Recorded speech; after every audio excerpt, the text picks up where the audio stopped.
నాకెందుకో అంత నా ఇదిగా అనిపించలేదు సార్, యాప్ట్గా అనిపించలే ఆ పదం. ఎందుకంటే ప్రజలు కొట్టిన దెబ్బకి వాళ్ళు గింగిరాలు కాదు, బొంగరం తిరిగినట్టు తిరిగారు వాళ్ళు.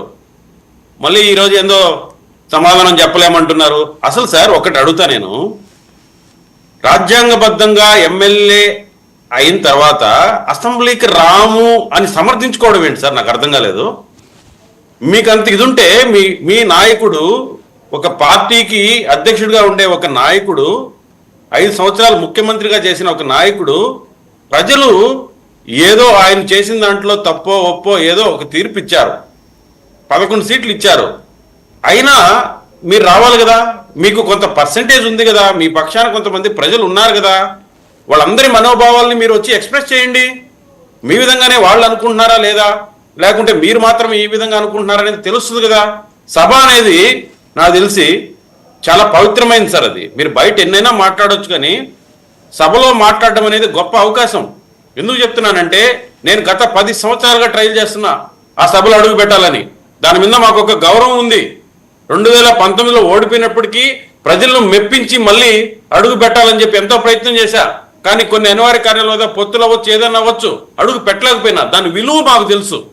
అలాంటిది మీరు ఏం నేర్పిస్తున్నారు సమాజానికి? అసలు సభ అంటే అవసరం లేదు, మేము బయట కూర్చొని టీ బంకులు ఇక్కడ మాట్లాడుకుంటాం, వాటికి సమాధానాలు చెప్పండి అంటే కుదురుతుందా? ఇది ఒక వ్యవస్థ. రాజ్యాంగం ప్రకారం మనకు ఒక దిశానిర్దేశం చేశారు. మీకు ఏమన్నా ఉంటే, అపోహలుంటే, మీకు ఏదన్నా తప్పు ఒప్పులుంటే మీరు ప్రజల తరపున వచ్చి అసెంబ్లీలో చెప్పండి, రికార్డ్ అవుతుంది కదా. అది అవకాశం వదులుకొని మేము అక్కడ మాట్లాడాం, మేము ఇది మాట్లాడాం, మాకు సమాధానం చెప్పండి అంటే ఎట్టు కుదురుతుంది? ఈరోజు ఆయన ఏదో మిస్సింగ్ కేసుల గురించి చెప్తున్నాడు. మీకు అది మీకు అది ప్రాధాన్యమైన అంశం అయితే మీ నాయకుడు వచ్చి ఎందుకు మాట్లాడు? దాని గురించి ఎందుకు తేల్చుకోరు మీరు సభ సాక్షిగా? అంటే వేగ్గా మాట్లాడి ఏదో ఒకటి జవాబు చెప్పాలంటే కుదరదు. ఇది రాజ్యాంగ ఏర్పడిన సభ. దీని మీద విలువ ఉంటుంది, చరిత్రలో నిలిచిపోతాయి అక్కడ మాట్లాడుకునే అంశాలు. ఇక మీరు చెప్పారు మా నాయకులు 30,000 పైచీలకు మిస్సింగ్ కేసులని. మీరు ఏ రోజు సక్రమంగా మీరు రికార్డ్ చేశారు? మీరు కేసుల్ని గుండె మీద చేసుకొని చెప్పండి. న్యాయం అడిగిన ఒక్కరికైనా మీరు ఎఫ్ఐఆర్ చేశారా మీ స్టేషన్లలో అప్పట్లో?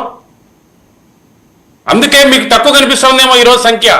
ఈరోజు నిజాయితీగా సామాన్యుడు పోతే కూడా పోలీస్ స్టేషన్లో వాళ్ళ యొక్క ప్రాబ్లమ్స్ని రికార్డ్ చేసుకుంటున్నారు, ఎఫ్ఐఆర్ ఇష్యూ చేస్తున్నారు, తన భేదం లేకుండా చేస్తున్నారు. మీరు ఏం చేశారు? మీరు ఒక పేదవాడిని పట్టించుకున్నారా? ఒక నిజాయితీ అయిన సమస్యను మీరు రికార్డ్ చేశారా మీ ప్రభుత్వంలో? అంతా మీ ఎమ్మెల్యేలు, మీ వాళ్ళు ఇష్టం వచ్చినట్టు దౌర్జన్యాలు చేసి పరిపాలించారు తప్ప చట్ట ప్రకారం ఏదో ఒక్క పనైనా చేశారా మీరు? ఈరోజు దోషులుగా మీరు నిలబడుతున్నారు. ఎందుకంటే అప్పట్లో ప్రజలు అనుభవించిన బాధల్ని ఈరోజు కొద్ది గొప్ప వాళ్ళు ఓదార్చుకుంటున్నారు. ఈ ప్రభుత్వంలో వాళ్ళ సమస్య వస్తే ధైర్యంగా చెప్పగలుగుతున్నారు, పోలీస్ స్టేషన్ వరకు వచ్చి ఎఫ్ఐఆర్ నమోదు చేయగలుగుతున్నారు. మీకు చిత్తశుద్ధి ఉంటే మీ నాయకుడు రమ్మనండి. ఈరోజు సవాల్ చేస్తున్నాం. కడప జిల్లాలో ఆయన పులివెందుల నుంచి ఎన్నికయ్యాడు. ఆ ప్రజలు ఏమయ్యావాలండి? మీరు అసెంబ్లీకే రానంటే సమస్యలే లేవా? పులివెందులు అంత క్లీన్గా ఉందనుకుంటున్నారా? పులివెందులో ఏ సమస్యలు లేవా? మీకు ఒక హక్కు లేదా? రాజ్యాంగబద్ధంగా మీరు ఎన్నుకోబడినప్పుడు నేను రానని ఎలా అంటారు మీరు? మీకు దాంట్లో చట్టంలో లొసుగులు ఉండొచ్చు, కానీ మీ ఆత్మకు మనస్సాక్షి లేదా? మిమ్మల్ని నమ్మి ఓటేసిన వాళ్ళకి మీరు ఏ సమాధానం చెప్తారు ఈరోజు? ఇవన్నీ ఆలోచించాలా. శ్రీనివాసరెడ్డి గారు కూడా ఖచ్చితంగా అసెంబ్లీ అనేది ఒక దేవాలయంగా భావించాలి. మీరు ఒక్కటైతే మేము హామీ ఇస్తున్నాం, మీరు ఏదైతే గత అసెంబ్లీని ఒక అత్యంత జుగుప్సాకరంగా తయారు చేశారో అలాగా మాత్రం ఉండదు. స్వచ్ఛమైన భాష ఉంటుంది మా అసెంబ్లీలో, మా నాయకత్వంలో. నీతి నిజాయితీగా క్వశ్చన్ అండ్ ఆన్సర్స్ ఉంటాయి. మీకు విలువ ఉంటుంది, ఒక గౌరవ సభ్యుడికి కూడా మర్యాద ఉంటుంది. మేము హామీ ఇస్తున్నాం, మీరు మమ్మల్ని అవమానించినట్టుగా మీ నాయకుడిని మేము అవమానించము. మీరు రమ్మనండి ధైర్యంగా. ఆయన దానికి ఏమన్నా భయపడ్డాడేమో కాదండి. ఆర్జీవి గారు, రోజా గారు, నిన్నేమో కొడాలి గారి మీద ఏదో వైజాగ్ లో కేసు నమోదైందట. రెడ్ బుక్ ఏమన్నా అమలు చేస్తున్నారా? సార్ నేను ఒక్క మాట చెప్తాను సార్. నిన్న ఈరోజు నేను మా సీఎం గారితో దగ్గరగా ఉండాల్సిన అవకాశం వచ్చింది సార్ నాకు. నారావారిపల్లి కూడా సార్ బయలుదేరే వరకు కూడా ఆయనతో ఉన్నా. నేను ఒకే మాట చెప్పాడు సార్. ఒక ప్రజాప్రతినిధి ఒక ఇష్యూ చెప్పాడు, సార్ ఇక్కడ కొన్ని రౌడీయిజం సంబంధించి కొన్ని పేటరైపోతున్నారు సార్, వాళ్ళని మనం అరికట్టాలి సార్ అనే ఒక ప్రజాప్రతినిధి ఆవేదన చెప్తే ఆయన ఒకే మాట అన్నాడు, చట్టం తన పని తాను చేసుకెళ్తుంది, ఖచ్చితంగా కక్ష సాధింపులు అయితే మాత్రం ఎవ్వరూ చేయొద్దండి, వాళ్ళల్లో నిజమైన తప్పు చేస్తుంటే ఖచ్చితంగా వాళ్ళని మనం పనిష్ చేద్దాం, అంతేగాని మనం ఎవరి మీద మనకేదో ఉందనుకొని చేసే పద్ధతి మనకు ఉండకూడదు. ఎందుకని అన్ని కూడా ఇంకో క్వశ్చన్ వేసాడు సార్ ఆయన, గత ప్రభుత్వం ఎందుకు అతి దారుణంగా ఓడిపోయిందో మీరు గమనించారా అని అడిగాడు ఆయన. అందరూ ఇట్లా ఆలోచిస్తుంటే ఆయన చెప్పాడు, ఎస్, కక్ష సాధింపుల వల్ల, చట్టాన్ని వాళ్ళ చేతుల్లోకి తీసుకోవడం వల్ల మాత్రమే పతనమైంది, ప్రజలు గమనిస్తూ ఉంటారు ఇవన్నీ, కాబట్టి మనం స్వచ్ఛమైన పరిపాలన ఇద్దామని ఆయన చెప్పాడు సార్, నా చెవులతో నేను విన్నా ఈరోజు. అందుకే నేను చెప్తున్నా, ఒక నాయకుడు అంటే అలా ఉండాలి. ఏం చేశారు సార్? మీరు ఎవరిని ప్రోత్సహించారు? ఎవరు శ్రీరెడ్డి గారు, ఎవరు బోరిగడ్డ గారు, వీళ్ళందరినీ మీరు చనువిచ్చి వదిలిపెట్టడం వల్ల కదా ఈరోజు మీరు ఇన్ని అవమానాలు పడుతున్నారు. వాళ్ళు ప్రతిపక్షాన్ని చాలా నీచాతి నీచంగా మాట్లాడుతూ ఉంటే మేము భరించాం, 5 ఏళ్ళు భరించాం, అయినా మీరు ఈరోజు బాధపడుతున్నారు, వాళ్ళ తక్కన వల్ల ఒకాత పుచ్చుకుంటున్నారు. మీరు వర్మ గారు ఏమండి, ఆయన ఒక స్టార్ డైరెక్టర్ అన్నారు, ప్రజలు ఎంతో ఆదరించారు, మీరు అతన్ని ఎలా వాడారు? ఆయుధాన్ని, వర్మ అనే ఆయుధాన్ని మీరు ఎలా వాడారు? ప్రతిపక్షాలని నాశనం చేయడానికి వాడారు మీరు. వ్యూహాలు అన్నారు, ఏం వ్యూహం చేశారు మీరు? ప్రతిపక్షాలను నాశనం చేసే వ్యూహాలు పన్నారు మీరు. అలాంటి వాళ్ళకు చట్టపరంగా ఈరోజు కొన్ని నోటీసులు వస్తే మీలో నిజాయితీ ఉంటే మీకేం కాదు. ఖచ్చితంగా మేమైతే కక్ష సాధింపులు చేయం, 3rd డిగ్రీలు చేయం. మీరు గతంలో కాదండి, ఎవరో మహిళ మీద ఆల్రెడీ 3rd డిగ్రీ చేశారు అని చెప్పి పెద్ద ఎత్తున ఆవేదన వ్యక్తం చేస్తున్నారు కదా. ఎవరి మీద చేశారు సార్? రోజా ఎవరి మీద? వర్మ గారికి ఎంత చక్కగా నోటీస్ ఇచ్చి మరి గౌరవప్రదంగా ఆయన్ని మేము ఒక విధంగా చెప్పాలి కాదండి. వర్మ గారి గురించి నేను చెప్పట్లేదు, ఎవరో మహిళ అది సార్, అపోహలు కాదు, ప్రూఫ్స్ ఉంటాయి. మేము ఒకటే చెప్తున్నాం, మేము గుణపాఠాలు కూడా నేర్చుకుంటాం గత ప్రభుత్వం చూసి. గత ప్రభుత్వంలో మీరు చేసిన తప్పులు మేము చెయ్యము, మీరు ఊరికేనే బురద. సో కాదండి, ఓకే ఓకే ఓకే ఇప్పుడు బయటకు వచ్చి ఏంటంటే బోరుగడ్డ అవనియండో లేకపోతే వర్రా అవనియండో ఇలాంటి వాళ్ళ మీద కూడా అయ్యింది అని పైకి తెలియపోయినా సరే అని. అది అది అది రూమర్స్ మాత్రమే ఉంటాయి సార్. ఖచ్చితంగా వాళ్ళు చేసిన తప్పుల్ని వాళ్ళు ఒప్పుకుంటారు. ఎందుకంటే వాళ్ళ నాయకుడు ఏదో ప్రజల పక్షాన నిలబడి, మా పక్షాన్ని నిలబడి మమ్మల్ని కాపాడుకుంటారని విరవీగారు వాళ్ళు. ఆయన ఎప్పుడైతే ప్రజలు ఆయనకు వ్యతిరేకంగా తీర్పిచ్చారో, ప్రజల్ని, ఆయన నియోజకవర్గాల్ని అందరినీ గాలి కోసిన తీరును చూసి వాళ్ళు ఇప్పుడు అమ్మా ఇలాంటి వాడి కోసమా మేము ఇన్ని రోజులు కుంపు కాసింది, ఇలాంటి వాడి కోసమా మేము చేసింది అని రోజా గారు కూడా ఈ రోజు హెచ్చరించారు. రఘుప్రసాద్ గారు, రోజా గారు హెచ్చరిస్తున్నారు ఈ రోజు. సార్ రోజా గారు, సార్ నిజంగా చెప్తున్నాను సార్, వైఎస్ఆర్సీపీ పతనంలో ప్రధాన ముద్దాయి రోజా గారు. ఇప్పటికైనా తెలుసుకోవాలా. మీకేమన్నా ఉంటే మీరు ఎవరైతే గతంలో మిమ్మల్ని ఆదరించిన ప్రజలకి వాళ్ళకి ఏమైనా కష్టాలు ఉన్నాయా, వాళ్ళకి ఏం కావాలి, ఇది ఆలోచించండి సార్. ఒక ఎమ్మెల్యే అంటే నా ఉద్దేశంలో సార్, వాళ్ళ ఆరోగ్యాల్లో ఎలా ఉన్న బాగోగులు చూసుకోవాలి, వాళ్ళ ఊర్లో ఉండే సౌకర్యాలు చూసుకోవాలి, వాళ్ళకి సంబంధించిన మంచి చెడులు చూసుకోవాలి సార్. ప్రతి ఇల్లుని కుటుంబంలో చూసుకోవాలి. అవన్నీ గాలికి వదిలేసి వీళ్ళకి ఫ్రీ పబ్లిసిటీ వస్తా ఉంది, దగ్గర మైక్ కెమెరాలు పెడుతున్నారు కదా అని చెప్పి ఎవరు అడిగారు సార్? ఇప్పుడు ఆ రోజాని ఎవరు అడిగారు సలహాలు ఇమ్మని? రాష్ట్రానికి కిరణ్ వాళ్ళ నాయకుడు అడిగాడు. ఇస్తానండి ప్రసాద్ గారు, మళ్ళీ మాట్లాడదు కానీ.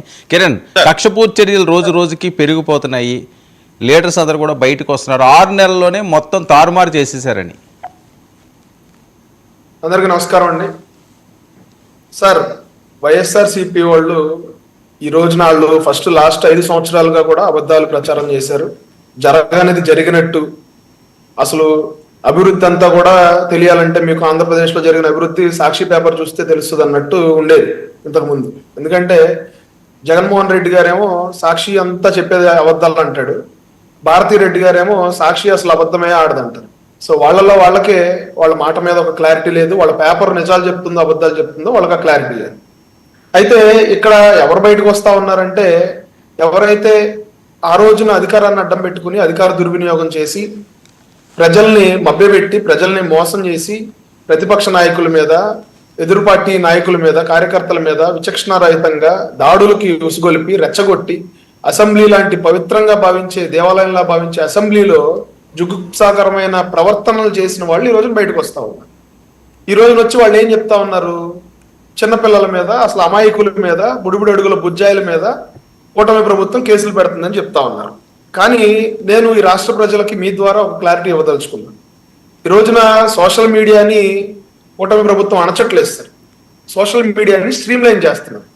అంటే సోషల్ మీడియా అంటే ఈరోజు ఎలా అయిపోయిందంటే, ఒక 100 రూపాయలు రీఛార్జ్ చేసుకుని ఎవరైనా సరే వాళ్ళు ఇష్టం వచ్చినట్టు మాట్లాడొచ్చు, ఎవరి మీదైనా పోస్టులు పెట్టొచ్చు, మార్ఫుడ్ ఫొటోస్ పెట్టొచ్చు, విపరీతంగా బూతులు తిట్టొచ్చు, నన్ను ఎవ్వరు పట్టుకోలేరు అనే విధంగా లాస్ట్ 5 సంవత్సరాల్లో జగన్మోహన్ రెడ్డి గారి ప్రభుత్వంలో తయారైంది.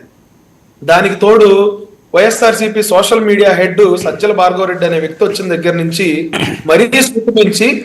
మరీ శృతి మించి పాకాన పడి పార్టీ నాయకుల ఇంట్లో ఆడవాళ్ళ మీద, పిల్లల మీద, పార్టీ నాయకుల మీద విచ్చలవిడిగా వాళ్ళు భూత పురాణాలతో భయభ్రాంతులకు గురి చేసే పరిస్థితి లాస్ట్ 5 సంవత్సరాల్లో మేమంతా భరించాం సార్. అదంతా ఎందుకంటే పర్సనల్ గా ఒక పుట్టినరోజు అయినా లేకపోతే ఒక ఇంట్లో శుభకార్యం అయినా సోషల్ మీడియాలో నలుగురుతో స్నేహితులతో పంచుకోవాలని ఉంటుంది సార్ అందరికి, ఆ ఫొటోస్ కానీ ఆ మెమరీస్ కానీ. కానీ ఫ్యామిలీస్ యొక్క ఫొటోస్ కానీ ఇంట్లో పిల్లల యొక్క ఫొటోస్ కానీ సోషల్ మీడియాలో పెట్టాలంటే భయపడిపోయారు సార్ లాస్ట్ 5 years నాయకులు. ఈ రోజున కూటమి ప్రభుత్వంలో ఏదైతే అరెస్టులు జరుగుతా ఉన్నాయో 1 వాళ్ళంతా కూడా కూటమిని ప్రశ్నించినందుకు కాదు వాళ్ళ మీద కేసులు పెట్టింది. ఈ రోజున మీరు ప్రశ్నించవచ్చు, శ్రీనివాస్ రెడ్డి గారు ప్రశ్నించవచ్చు, కృష్ణాంజనేయులు గారు ప్రశ్నించవచ్చు, నేను ప్రశ్నించవచ్చు, ఎవరైనా ప్రశ్నించవచ్చు. కానీ ప్రశ్నించేటప్పుడు వాడే భాష, మనం వాడే పదాలు, అందులో ఉన్న ఇంటెన్సిటీ, దాన్ని కూడా మనం ఇక్కడ ఒకసారి చూసుకోవాలి సార్. ఎందుకంటే ప్రశ్నించినందుకు కాదు సార్ కేసులు పెట్టి అరెస్ట్ చేస్తుంది.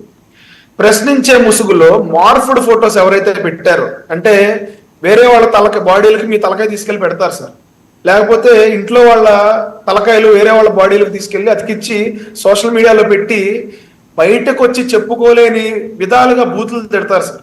బూతులు తిట్టారు సార్ లాస్ట్ 5 years గా ఎవరైతే ఈ సోషల్ మీడియాలో. మీరు ఆర్జీవి గారేదో రామ్ గోపాల్ వర్మ అనే వ్యక్తి మీద సాఫ్ట్ కార్నర్ చూపించొద్దండి. అతను ప్రభుత్వాన్ని ప్రశ్నించలేదు సార్.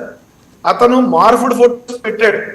అతను అఫీషియల్ హ్యాండిల్స్ లో పవన్ కళ్యాణ్ గారి తలకాయని, లోకేష్ గారి తలకాయి, చంద్రబాబు నాయుడు గారి హెడ్ ఇవన్నీ కట్ చేసి వేరే వాళ్ళ లేడీస్ యొక్క బాడీస్ కి తగిలిచ్చి అతని సొంత హ్యాండిల్స్ లో అతను పెట్టాడు. ఈరోజు అతనేదో పెద్ద సంఘ సంస్కర్తలాగా ప్రభుత్వాన్ని ప్రశ్నించాడు కాబట్టి అతని మీద కేసులు పెడుతున్నారు అనేది అనుకోవద్దండి. అతను మార్ఫుడ్ ఫొటోస్ పెట్టాడు కాబట్టి అతనికి నోటీస్ ఇచ్చారు.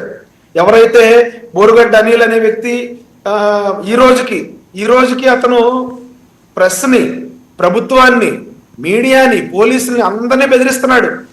మీ అంతు చూస్తాను నేనని చెప్పి అతనికి ఏమో కొంతమంది పోలీసులు రాచమర్యాదలు చేస్తా ఉన్నారు. అది ఎవరు తప్పండి? అది ఏమండి ఎవరు తప్పది? అదే చెప్తా ఉన్నాం సార్. ఇప్పుడు మొత్తం కూడా ప్రక్షాళన చేయాల్సిన అవసరం ఉంది. బిర్యానీలు పెడతా ఉన్నారు, బ్లాంకెట్లు వేస్తా ఉన్నారు, బెడ్లు వేస్తా ఉన్నారు, అతనికి రాచమర్యాదలు పోలీస్ స్టేషన్ లో చేస్తా ఉన్నారు. అతనేమో మీ అందరి సంగతి చూస్తాను నేను బయటకు వచ్చిన తర్వాత అని బెదిరిస్తా ఉన్నారు. వైఎస్ఆర్సీపీ వాళ్ళు ఏమంటారు?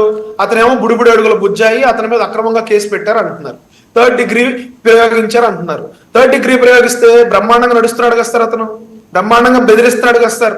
ఇంటూరి రవికిరణ్ అని ఇంకొక వ్యక్తి, అతను బయటకు వచ్చి సోషల్ మీడియా అంతా మా మీద అక్రమంగా కేసులు పెట్టారు అంటే ఎవరి మీద కూడా అక్రమంగా కేసులు పెట్టట్లేదు, ఎవరి మీద 3rd degree ప్రయోగించట్లేదు, ఎవరిని కొట్టట్లేదు. ఈ రోజున ఇలా నేను 2 చేతులు చూపించాను అనుకోండి, ఏం కనపడుతుంది సార్? ఫోటోలో కొట్టినట్టు కనపడుతుందా సార్? ఎవరో ఒక మహిళా కార్యకర్త మీద కొట్టారని చెప్తా ఉన్నారు. అసలు ఆ ఫోటో బయటకు ఎలా వచ్చింది సార్? ఆ ఫోటో తీయడానికి పోలీసులు అనుమతించారు కదా సార్. ఎవరి మీద 3rd degree ప్రయోగించలేదు, ఎవరిని కొట్టట్లేదు. గత ప్రభుత్వంలో కొట్టారు సార్. గత ప్రభుత్వంలో సాక్షాత్తు ఒక ఎంపీని కాళ్ళు ఎర్రగా కందిపోయేలాగా బొబ్బలెక్కేలాగా అతని గుండెల మీద కూర్చుని బాది వీడియో కాల్ చేసుకుని ఆనందించారు గత ప్రభుత్వంలో. ఒక సాక్షాత్తు ఎంపీకి రక్షణ లేదు. కానీ ఈ రోజున రోజా గారు లాంటి వాళ్ళు, లేకపోతే కొడాల నాని గారు లాంటి వాళ్ళు, లేకపోతే ఆ రోజున విచ్చలవిడిగా ప్రభుత్వం ఉందని రెచ్చిపోయిన ప్రతి ఒక్కళ్ళు కూడా ఈ రోజున వాళ్ళని అరెస్ట్ చేయలేదు కదండి. వాళ్ళు కూడా విచ్చలవిడిగా రెచ్చిపోయారు కదా. మీరు చూపిస్తున్న వంశీ గారు కానీ వీళ్ళందరూ కూడా బూతులతో రెచ్చిపోయారు కదా. అసలు నిజంగా మీరందరూ కూడా డిమాండ్ చేయాల్సింది ఏంటంటే, వాళ్ళని కూడా వాళ్ళు వాడిన పదజాలానికి సంబంధించి, వాళ్ళు వాడిన బూతులకు సంబంధించి, వాళ్ళు గనక మార్ఫుడ్ ఫొటోస్ లేకపోతే బూతులు తిట్టుంటే గనక వాళ్ళందరి మీద కూడా కేసు పెట్టాలి. ఈ సందర్భంగా మీ పార్టీ నాయకులకు సంబంధించి తల్లిదండ్రులు కానీ, ఇంట్లో పిల్లల్ని, ఆడవాళ్ళని కానీ ఎవరు తిట్టినా కూడా మా పార్టీ వాళ్ళు తిట్టినా కూడా ఖచ్చితంగా కేసులు పెట్టాలి. ఓకే. ఎందుకంటే ప్రశ్నించేటప్పుడు భాష హుందాగా ఉండాలి. ఓకే. మనం మాట్లాడే పాయింట్ సూటిగా చెప్పాలి తప్ప ఇంట్లో వాళ్ళని ఎవరు లాక్ రాకూడదు. నేను శ్రీనివాస్ రెడ్డి గారికి మిగతా వాళ్ళందరికీ కూడా చెప్పేది ఏంటంటే, మీరు వాళ్ళ మీద ఎందుకు కేసులు పెట్టారో ఒకసారి చూడండి, తెప్పించుకోండి, వాళ్ళ ప్రొఫైల్స్ లోకి వెళ్ళండి. చాలా వరకు ప్రొఫైల్స్ అన్ని డియాక్టివేట్ చేసేసుకున్నారు, పోస్టులన్నీ డిలీట్ చేసేసుకున్నారు. కానీ ఆ స్క్రీన్ షాట్లు ఉన్నాయి కదా, ఆ స్క్రీన్ షాట్ల ఆధారంగా, ఐపీ అడ్రస్ల ఆధారంగా వాళ్ళందరి మీద కేసులు పెట్టడం జరుగుతా ఉంది. ఓకే, కృష్ణాంజలి గారు. నమస్తే అండి, ప్యానల్ మెంబర్స్ అందరికీ నమస్కారం. కృష్ణాంజలి గారు, జగన్మోహన్ రెడ్డి గారి వ్యూహం ఏంటి? ఇది వ్యూహమా లేకపోతే కాడు వదిలేశారా అని కొంతమంది మాట్లాడే పరిస్థితి. ఒక పక్క మండల్లో వాకౌట్లు చేస్తున్నారు, శాసనసభకి వెళ్ళట్లేదు, రోజా గారు వీళ్ళందరూ కూడా కేసులు పెడుతున్నారు, రోడ్ల మీదకి వచ్చి హడావుడి మొదలుపెట్టారు. ఇప్పుడు వైఎస్ఆర్ కాంగ్రెస్ పార్టీకి మొన్న ఎన్నికల్లో కోలుకోలేని ఎదురు దెబ్బ తగిలింది రాజకీయం. వాళ్ళకి 11 సీట్లు రావటం అనేటువంటిది, ఇప్పుడు ఓడిపోవటం అనేది సహజమైనటువంటి విషయం. కానీ ఎలాంటి ఓటమి ఇది? 11 సీట్లు రావటం కాదు ఇక్కడ ఓటమికి సంబంధించినటువంటి అంశం. జగన్మోహన్ రెడ్డి చెప్పినటువంటి అంశం ఏంటి? సిద్ధం సభల్లో మాకు 151 నుంచి 175కి వెళ్తున్నామని చెప్పాడు. వారు అటుపోవటం ఓడి ఎన్నిక వచ్చింది, అది కూడా 11 మిగిలారు, ప్రతిపక్ష హోదా కూడా రాలేదు. ఇది ఒక రకంగా షాక్, నో డౌట్. మరి షాక్ నుంచి కొంత కోల్పోవాల్సినటువంటి పరిస్థితి అయితే ఉంది. దాని తర్వాత తనకు దూరమైనటువంటి నాయకులు, వైఎస్ఆర్ కాంగ్రెస్ పార్టీకి సంబంధించినటువంటి అనేక మంది నాయకులు వెళ్ళిపోవటం, పార్టీ నుంచి కొంతమంది రాజ్యసభ సభ్యులు రాజీనామా చేయటం, డిప్యూటీ సీఎంలుగా చేసినటువంటి వాళ్ళు చేయటం, మంత్రులుగా చేసినటువంటి వాళ్ళు రాజీనామా చేయటం, ఇవన్నిటిలో వాళ్ళు కోలుకోలేని దెబ్బల నేపథ్యంలో మళ్ళీ పార్టీని పునర్నిర్మించుకునేటువంటి పనిలో జగన్మోహన్ రెడ్డి పడ్డాడు. ఆయనే నేరుగా రోడ్డు మీదకి రావాల్సినటువంటి పరిస్థితి వచ్చింది. ఓదార్పు యాత్రలు, జైలు యాత్రలు, ఇవన్నీ కూడా ఆయనే చేసినటువంటి పరిస్థితి. ఈ నేపథ్యంలో ఇప్పుడు అసెంబ్లీకి నా 11 మందితో వెళ్తే, ఆయన ఎలాగ అసెంబ్లీలోకి వెళ్ళినప్పుడు అప్పుడు 23 మంది ఉన్నటువంటి తెలుగుదేశం పార్టీ వాళ్ళని, 1 సీటు ఉన్నటువంటి జనసేన పార్టీని ఏ విధంగా వ్యంగ్యంగా మాట్లాడారు జగన్మోహన్ రెడ్డి, వైఎస్ఆర్ కాంగ్రెస్ పార్టీ వాళ్ళు ఎలాగ వ్యంగ్యంగా మాట్లాడి, ఇవన్నీ కూడా జగన్మోహన్ రెడ్డి గుర్తే ఉంటాయి. 5 ఏళ్ళు అంటే పెద్ద విషయం కాదు కదండి. ఆయన చెప్తున్నాడు కదా, అలా కళ్ళు మూసుకొని తెరిస్తే ఇలా అయిపోతాయి అనేటువంటి. అలాగనే అయిపోయినాయి కదా 5 ఏళ్ళు. మరి అప్పుడు జరిగినవన్నీ ఆయనకి గుర్తే ఉండుంటాయి, కనీసం కలలాగానే గుర్తుండుంటాయి. ఇప్పుడు అసెంబ్లీకి పోయారనుకోండి, బహుశా అయ్యే జరుగుతాయి అనేటువంటి దాని మీద భయం ఉంటే ఉండొచ్చాం. ఇప్పుడు ఇక్కడ నరసింహప్రసాద్ గారు చెప్తున్నాడు, ఏం ఉండవు, రండి మీరు రండి అని చెప్తున్నాడు. నరసింహప్రసాద్ గారు మరి ఇక్కడ అసెంబ్లీలో లేడుగా. అసెంబ్లీలోనేమో మరి సిఐడి వాళ్ళు కస్టోడియల్ టార్చర్ గురైనటువంటి రఘురామకృష్ణరాజు డిప్యూటీ స్పీకర్ గా ఉన్నాడు. జగన్మోహన్ రెడ్డి ఏమో అరే ఓడిపోయాడు కానీ ఎన్నికల్లో, అతను ఇంకా సావలేదా, బతికే ఉన్నాడు, రాజకీయంగా చంపేస్తే కదా అతను మనకు పీడ వదిలేదని మాట్లాడిన ఆయన అయ్యన్నపాత్రుడు స్పీకర్ గా ఉన్నాడు. ఇంకా చాలా మంది బాడీ షేమింగ్ గురైనటువంటి అచ్చెన్నాయుడు అసెంబ్లీలో ఉన్నాడు. మరి వీళ్ళందరూ రేపు పొద్దున వెళ్ళిన తర్వాత ర్యాగింగ్ చేస్తారు కదా, మరి ఆ ర్యాగింగ్ తట్టుకునేటువంటి పరిస్థితులు కూడా ఉండాలి కదా. అందుకని మానసికంగా కొంత సంసిద్ధత కోసం ఏమన్నా ప్రయత్నం చేస్తున్నారో జగన్మోహన్ రెడ్డి తెలియదు. ఒకవేళ ఆఫీసులో కూర్చొని వాళ్ళ ఇంట్లో కూర్చొని ఏమన్నా దానికోసం మానసికంగా ప్రిపేర్ అవటానికి టైం తీసుకుంటున్నారేమో, నాకైతే తెలియదు మొత్తానికి ఏం జరుగుతుంది అనేది. జగన్మోహన్ రెడ్డి బాధ్యతగా అయితే మాత్రం అసెంబ్లీకి వెళ్ళాలి. ఆయన్నే గెలిపించారు, 10 మంది ఇచ్చారు, ఆయనతో పాటు 11 మంది ఉన్నారు. బాధ్యతగా వెళ్ళాలి, ప్రజల తరపున మాట్లాడాలి.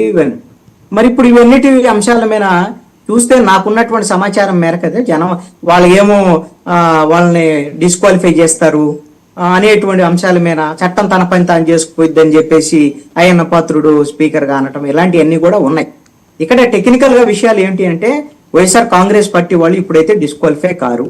టెక్నికల్ గా వాళ్ళేమి మేము 5 ఏళ్ళు అసెంబ్లీకి పోమని వాళ్ళు ఏం చెప్పడం లేదు. అసెంబ్లీకి ఎప్పుడు వెళ్తారు ఏంటో తెలియదు. ఇప్పుడు ఇది ప్రమాణ స్వీకారాల తర్వాత ఇది 3వ సమావేశం. నాకు తెలిసి మొదట 2 సమావేశాలకే జగన్మోహన్ రెడ్డి కూడా వెళ్ళాడు. మొదట ప్రమాణ స్వీకారానికి వెళ్ళాడు, వాళ్ళ ఎమ్మెల్యేలు 10 మంది ప్రమాణ స్వీకారానికి వెళ్ళారు. ఆ తర్వాత మొన్న అసెంబ్లీ సమావేశాల రోజున మొదటి రోజున జగన్మోహన్ రెడ్డి వెళ్ళారు, 10 మంది వెళ్ళారు. మొదటి రోజు నిరసన తెలియజేశారు, వచ్చారు. టెక్నికల్ గా 2 అసెంబ్లీ సమావేశాలకు వెళ్ళారు. ఇప్పుడు జరిగేటువంటి 10 రోజుల 11 రోజుల సమావేశానికి మాత్రమే హాజరు. మన కాన్స్టిట్యూషన్ ఏం చెప్తుందంటే, కాన్స్టిట్యూషన్ లో ఆర్టికల్ 101 ప్రకారంగా ఎవరైనా ఒక సభ్యుడికిన వరుసగా 60 రోజులకిన సభల సమావేశాలకైనా ఏ పర్మిషన్ లేకుండా హాజరు కాకపోతే వాళ్ళ సీటు ఖాళీ అయినట్టుగా ప్రకటించాల్సి ఉంటుంది అనేటువంటి దాని మీద మన రాజ్యాంగం చెప్తుంది. వరుసగా 60 రోజులు, ఇప్పుడు 11 రోజులే కదా ఈ సమావేశాలన్నీ, ఇంకా 49 రోజులు ఉన్నాయి వాళ్ళకి. మరి ఆ సమావేశాల తర్వాత ఎప్పుడైనా నెక్స్ట్ సమావేశాలకి వెళ్ళొచ్చేమో. నాకున్నటువంటి సమాచారం ఏంటంటే YSR Congress party next assembly సమావేశాలకు వెళ్ళాలనేటువంటి దాని మీద వాళ్ళు ఆల్రెడీ నిర్ణయం తీసుకొని ఉన్నారు అనేటువంటిది. ఎందుకు వెళ్తారు, ఇప్పుడు ఎందుకు వెళ్ళారు, అప్పుడు ఎందుకు వెళ్తారు అని. ఇప్పుడు ఇది కొంత ఏంటి అని అంటే ఈ ప్రభుత్వం మీద అసంతృప్తి, వ్యతిరేకత ఇవన్నీ ఇంకా ప్రజల్లో లేవు అనేది. ఇప్పుడు వీళ్ళు చెప్తున్నారు కదా, ప్రతిరోజు ప్రెస్ మీట్ పెట్టి జగన్మోహన్ రెడ్డి సూపర్ 6 లో ఏమి ఇంప్లిమెంట్ చేయట్లేదు అనేటువంటి దాని మీద రోజు ప్రెస్ కాన్ఫరెన్స్ లో చెప్తున్నాడు. దాని మీద జనం ఎంత మేరకు ఏమిటి ఉంటారు అనేది, జనం ఎంత కొంత సఫర్ అయ్యేటువంటి వాళ్ళు, అమ్మఒడి రానటువంటి వాళ్ళు, రైతు భరోసా రానటువంటి వాళ్ళు, అరే జగన్మోహన్ రెడ్డి చెప్పేది కూడా కరెక్ట్ గా అనుకోవచ్చు. రేపొద్దున అసెంబ్లీ సమావేశాల నాటికి ఒక 10 నెలల్లో ఈ ప్రభుత్వం ఏర్పడిన తర్వాత అప్పటికి ఇంకా అమ్మఒడి రాలేదనుకోండి, రైతు భరోసా రాలేదనుకోండి, ఆడబిడ్డ దేవేన అనేటువంటి నెలకు 1500 ఏమి చెప్పారు. అదేవిధంగా ఉచితంగా ఆర్టీసీ బస్సులో ప్రయాణం, ఇలాగా ఎవరైతే యువకులు ఉన్నారో నిరుద్యోగులు వాళ్ళందరికి ఉద్యోగాలు ఇస్తాం, 20 లక్షల ఉద్యోగాలు, లేకపోతే నిరుద్యోగ వృత్తి ఇస్తా ఉన్నారు. అవి ఇవ్వలేదు అనుకోండి, ఇవ్వలేదు అనేటువంటి దాని మీద రేపు పొద్దున అసెంబ్లీలో ఓ 10 నెలల తర్వాత అసంతృప్తి, కొంత వ్యతిరేకత జనంలో ఉంటుంది. కాబట్టి దాని మీద వెళ్ళి మాట్లాడితే ఎలాగో వీళ్ళని మాట్లాడినారు కాబట్టి మీ తరపున, మేము ప్రజల తరపున మాట్లాడుతుంటే మా గొంతు నొక్కుతున్నారు అని చెప్పడానికి ఒక అవకాశం దొరికిద్ది అనేటువంటి దాని మీద ఒక ప్రణాళికలో వైఎస్ఆర్ కాంగ్రెస్ పార్టీ రూపొందించుకొని ఉండొచ్చు అని నేను అనుకుంటున్నాను. అందుకనే ఆలస్యంగా వెళ్లేదానికి అవకాశం. ఇప్పుడు రోజా లాంటి వాళ్ళు వీళ్ళు మాట్లాడేటువంటి అంశాలు ఇవన్నిటిని కూడా మనం గమనిస్తే, మీరు గమనించండి, రోజా కొన్నాళ్ళు కృష్ణాంజలి గారు ఒక్క నిమిషం కృష్ణాంజలి రోజా గారు బయట విందాము, ఆవిడ ఏమో మాట్లాడారు, విన్నాక మీరు రెస్పాండ్ అవుతుంది. రోజా గారు బయట ప్లే చేయండి. చేయాల్సిన తప్పులన్నీ ఆయన చేస్తాడు, చేయిస్తాడు. ఎదుటి వాళ్ళ మీద నిందలు వేసి శ్రీరంగ నీతులు చెప్పడం మనం గమనించాం. వ్యక్తిత్వ హననం అనేది చంద్రబాబు నాయుడు చేయటంలో సిద్ధహస్తుడు. తనకి పిల్లనిచ్చిన ఎన్టీఆర్ గారికే బట్టలు ఇప్పించి కార్టూన్లు వేయించిన గనుడు. ఇప్పుడు ఎవరైతే డిప్యూటీ సీఎం గా ఉన్నారో ఆయన పక్కన ఆయన తల్లి గారి గురించి, అలాగే చిరంజీవి గారి కుటుంబ సభ్యుల గురించి, మహిళల గురించి తప్పుగా రాయించింది ఐటీడీపీ ద్వారా లోకేష్ గారు అన్న విషయం అప్పట్లో పవన్ కళ్యాణ్ గారు ట్వీట్ చేయడము, తన ఫేస్బుక్ లో పోస్ట్ చేయడం మనం అందరం కూడా గమనించాం. అలాగే జగన్మోహన్ రెడ్డి గారు ముఖ్యమంత్రిగా ఉన్నప్పుడే కనీస గౌరవం లేకుండా ఆయన మీద, ఆయన భార్య మీద, ఆయన తల్లిగారి మీద, ఆయన సోదరి మీద, ఆయన పిల్లల మీద ఎంత నీచంగా పోస్టులు పెట్టారో మనం అందరం కూడా గమనించాం. తప్పు చేసిన రోజు తప్పు జరిగింది అని చెప్పి వాళ్ళు క్షమాపణ కోరలేదు తెలుగుదేశం వాళ్ళు. ఆ తప్పు చేసిన వాళ్ళని శిక్షించేదానికి ముందుకు రావడానికి కూడా ఈరోజు ఆలోచిస్తున్నారు అంటే ఒకసారి ప్రజలు కూడా ఆలోచించాలి. ఎందుకంటే ఈరోజు రాష్ట్రంలో వైఎస్ఆర్ కాంగ్రెస్ పార్టీలో ఉన్న కార్యకర్తల్ని, నాయకుల్ని భయభ్రాంతులు చేయడానికి ఎప్పుడెప్పుడో ఏదో జరిగింది, ఏదో మాట్లాడారని దొంగ కేసుల్ని ఫైల్ చేసి కొంతమంది పెయిడ్ ఆర్టిస్టులతో కేసులు పెట్టించి ఈరోజు రైట్, ఇది ఆవిడ వెర్షన్. ఇక్కడ ఒక అంశం అండి, ఇది ఇక్కడ వర్మ గారు ఎప్పుడు మాజీ మంత్రి రోజా ఆవిడ కొన్నాళ్ళు ఇతర దేశాలకేవో వాళ్ళ కుటుంబంతో సహా వెళ్ళారు. ఆ తర్వాత ఏదో ఒక సందర్భంలో ఆవిడ మాట్లాడుతూనే ఉన్నారు. ఆవిడ మంత్రిగా ఉన్న సమయంలో రోజు ప్రెస్ మీట్లు పెట్టేవాళ్ళు, కానీ ఇప్పుడు మాజీ మంత్రిగా ఉన్న సమయంలో రోజు పెట్టకపోవచ్చు. కానీ ప్రెస్ మీట్ ఆవిడైతే నాకు తెలిసి ప్రభుత్వం మీద విమర్శలు చేస్తూనే ఉన్నారు మొదటి నుంచి. ఆవిడ మీద ఆడుగా ఆంధ్రాకి సంబంధించినటువంటి 105 కోట్లకు సంబంధించినటువంటి ఏదో కుంభకోణం ఉంది, అదిగో అరెస్ట్ చేస్తారు, ఇదిగో అరెస్ట్ చేస్తారు, చాలా మంది మాట్లాడుతూ వచ్చారు. అరెస్ట్ చేస్తే అరెస్ట్ చేసుకోండి, వాళ్ళు కూడా మేము రెడీ, మా దాంట్లో ఏం కుంభకోణం జరగలేదని మాట్లాడేటువంటి పరిస్థితి. మీరు గమనించండి, వాళ్ళు స్ట్రాటజికల్ గా ఒక అంశాన్ని ఇప్పుడు ఈ డిబేట్ లో శ్రీనివాసరెడ్డి గారి దగ్గర నుంచి, మాజీ మంత్రి రోజా దగ్గర నుంచి, భూమన కరుణాకర్ రెడ్డి దగ్గర నుంచి వాళ్ళు తీసుకొచ్చేటువంటి అంశాలు ఏంటి అని అంటే, అసలు తెలుగుదేశం పార్టీ ప్రారంభానికి ఉంది. అసలు ఇప్పుడు ఇందాక శ్రీనివాసరెడ్డి గారు ఒక ఉదాహరణ ఎక్కడ చెప్పాడు, అసలు 1982కు ముందు అసలు కాంగ్రెస్ పార్టీలో చంద్రబాబు నాయుడు ఉన్న సమయంలో ఉన్నటువంటి కార్టూన్ గురించి చెప్తున్నాడు. అని మీరు అప్పటి నుంచి ఇప్పుడు ఎలాగూ గత 5 ఏళ్లకు సంబంధించినటువంటి వాటిలే మీరు తప్పులు చేసినటువంటి వాళ్ళు సోషల్ మీడియాలో అటువంటి పాతాటి ఎప్పుడైనా కేసే అంటున్నారు కదా, మరి అప్పుడు కూడా కేసే కదా అనేటువంటి వాదనలు తీసుకొచ్చేటువంటి ప్రయత్నం చేస్తున్నారు. ఇక్కడ నరసింహప్రసాద్ గారు కానీ లేకపోతే కిరణ్ గారు కానీ ఎన్ని చెప్పినా ఏం చెప్పినా సరే జరుగుతున్నటువంటి సోషల్ మీడియా అరెస్టులన్నీ కూడా గత 5 ఏళ్లలో జరిగినటువంటి వైఎస్ఆర్ కాంగ్రెస్ పార్టీకి సంబంధించినటువంటి సోషల్ మీడియా యాక్టివిస్టుల అరెస్టులు తప్ప ఇప్పుడు ఏమైనా ప్రభుత్వంలో ఈ 5 నెలల్లో లేకపోతే గత 5 ఏళ్లలో కానీ తెలుగుదేశము, జనసేన, బీజేపీకి సంబంధించినటువంటి వాళ్ళు తమ రాజకీయ ప్రత్యర్థుల మీద చేసినటువంటి సోషల్ మీడియా వాటి మీద Okay. ఎక్కడా ఏ అరెస్టులు లేవు. Right. అంటే దీన్ని బట్టి మీరు అర్థం చేసుకోవాల్సింది ఏంటంటే ఏ ప్రభుత్వం ఉన్నా సరే తమ వాళ్ళను తప్ప తమ రాజకీయ ప్రత్యర్థుల మీద మాత్రమే చట్టాలని, పోలీసుల్ని ప్రయోగించేటువంటి విధానం అయితే కొనసాగుతోంది. వైఎస్ఆర్ కాంగ్రెస్ పార్టీ కొంత విచ్చలవిడితనం అదేంటి అని అంటే బోరుగడ్డ అనిల్ లాంటి వాళ్ళని ప్రయోగించటము, సోషల్ మీడియాలో మీ ఇష్టం వచ్చినట్టు పోస్టులు పెట్టండి అనటం, ఒకళ్ళ బాధితులు ఉంటే బాధితుల మీద కేసులు పెట్టడం, ఇవన్నీ చేశారు వాళ్ళు. వీళ్ళు ఆ స్థాయిలో విచ్చలవిడితనం ఉందా లేదనేటువంటిది ఇంకా ఉండగా తెలిసేదానికి అవకాశం ఉండదు. ఇప్పటికైతే మాత్రం ఓన్లీ రాజకీయ ప్రత్యర్థుల మీద మాత్రమే కేసులు పెడుతున్నారు. Okay. మీకు ఒక్క ఉదాహరణ చెప్తాను, ఒక్క ఉదాహరణ చెప్పి నేను ముగిస్తాను. Please. ఇది వైఎస్ఆర్ కాంగ్రెస్ పార్టీకి సంబంధించినటువంటి వాళ్ళ మీనే ఈ సోషల్ మీడియా అరెస్టుల వరకే ఉంటాయి అని నేను అనుకోవటం. ఈ ప్రభుత్వం మీద విమర్శలు చేస్తే ఎవరైనా చేయొచ్చండి, కృష్ణాంజనేయులు కూడా చేయొచ్చండి అని కిరణ్ గారు చెప్పారు కదా, చేస్తే ఊరుకోరండి అని నేను ఇప్పుడు చెప్తున్నాను. ఉదాహరణ చెప్తా, దానికి ఒక ఉదాహరణ చెప్తా. ఈ రోజు జరిగిన ఉదాహరణ కందుకూరుకు సంబంధించి, కందుకూరులో ఒక రాజకీయ పార్టీ తరపున ఎమ్మెల్యేగా పోటీ చేసినటువంటి అభ్యర్థి ఈ రోజున అతను ఆమ్ ఆద్మీ పార్టీలో 5 పార్లమెంటు స్థానాల పరిధికి సంబంధించినటువంటి రీజనల్ కోఆర్డినేటర్. అతను కందుకూరుకు సంబంధించిన నియోజకవర్గానికి సంబంధించినటువంటి అభివృద్ధి కమిటీ అని పెట్టి కొంత యాక్టివిటీ చేస్తుంటే అతనికి ఈ రోజున ఉదయం కందుకూరు సిఐ ఫోన్ చేసినటువంటి అంశం ఏంటి అంటే, తమ్ముడు నువ్వు చాలా స్పీడ్గా వెళ్తున్నావు, జాగ్రత్త, ఇబ్బందులకు గురవుతావు అని హెచ్చరిక జారీ చేసి. నేనేం వైఎస్ఆర్ కాంగ్రెస్ పార్టీ కదండి, ఆమ్ ఆద్మీ పార్టీ. అందుకని కృష్ణాంజనేయులు కాదు, ఇంకోటి కాదు. ఇప్పుడు శ్రీనివాసరెడ్డి గారికి పరిమితమైంది ఇది వైఎస్ఆర్ కాంగ్రెస్ పార్టీకి. రేపు పొద్దున అందరికీ ఇది వర్తింపజేసేటువంటి దిశలో ఈ రోజున పోలీసులు, ప్రభుత్వము వెళుతోంది. Okay. ఈ విషయంలో చూసి ఒక్కసారి పరిశీలన చేసుకోండి. మీరే చెప్తున్నారు కదా, గత 5 ఏళ్లలో వాళ్ళు ఏం చేస్తే 151 5 పోయి 11 మిగిలి అనేటువంటి అంశం గుర్తుపెట్టుకుంటే మంచిది అని నాకు. ఓకే, శ్రీనివాసరెడ్డి గారు. ముందుగా అంటే ప్రసాద్ గారిని, కిరణ్ గారిని అభినందించి తీరాలి నేను. ఎందుకంటే తెలుగుదేశం పార్టీ వాళ్ళు కానీ, జనసేన పార్టీ వాళ్ళు కానీ, వాళ్ళు డిబేట్లోకి వస్తే సబ్జెక్టుతో పని లేకుండా ఇష్టం వచ్చినట్టు కేకలు పెడతారు.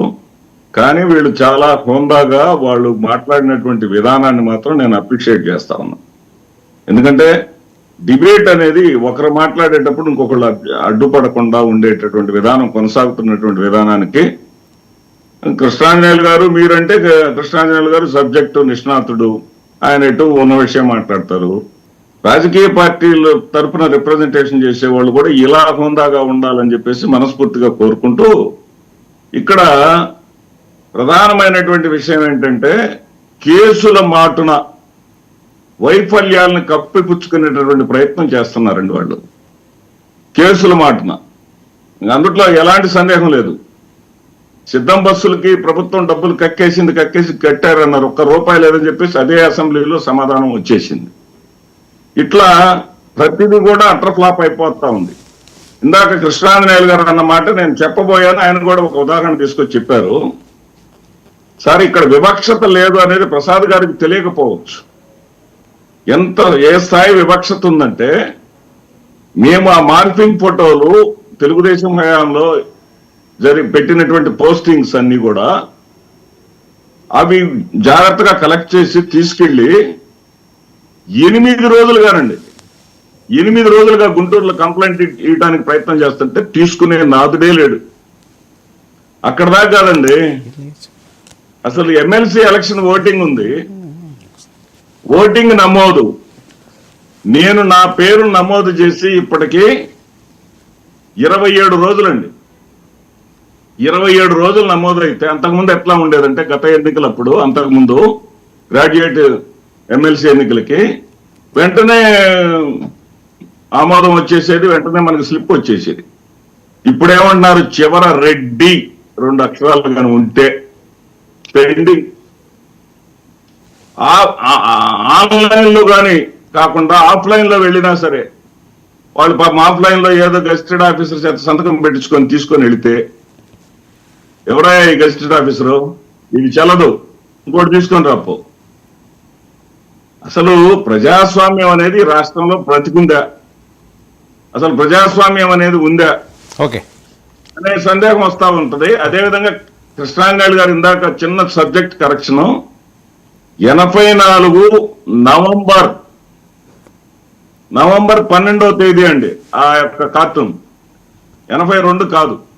అప్పటికి ఓకేలేండి శ్రీనివాసరెడ్డి గారు, మరొకటి వాయిస్ ఎక్కువ వినిపిస్తుంది ఏంటంటే టీడీపీ జనసేన మధ్య స్లోగా చిచ్చు పెట్టడానికి మీరేవో స్కెచ్లు వేస్తున్నారండి, నిజమా సార్? ఇక్కడ మీకు అనేక డిబేట్స్ లో కూడా వర్మ గారు నేను చెప్పా, అసలు వాళ్ళకి ఒకరిని చూసి ఒకరికి భయం అండి. జగన్మోహన్ రెడ్డి గారిని చూసి నిన్నేమన్నారు చంద్రబాబు నాయుడు గారు ఢిల్లీ మీటింగ్ లో, 93% సీట్లు వచ్చినాయి, మా ముగ్గురు కలిపి మేము ముగ్గురం కలిసే ఉంటాం, ఎప్పుడు విడిపోమని చెప్పారు.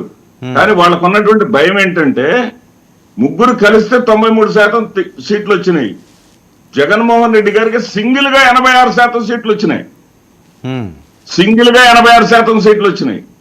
వీళ్ళకి 56% ఓట్లు వీళ్ళకొస్తే 50% సింగిల్ గా జగన్మోహన్ రెడ్డి గారికి ఓట్లు వచ్చినాయి. ఆ భయం అనేది వీళ్ళకి ఎప్పుడు వెంటాడుతూ ఉంటుందండి.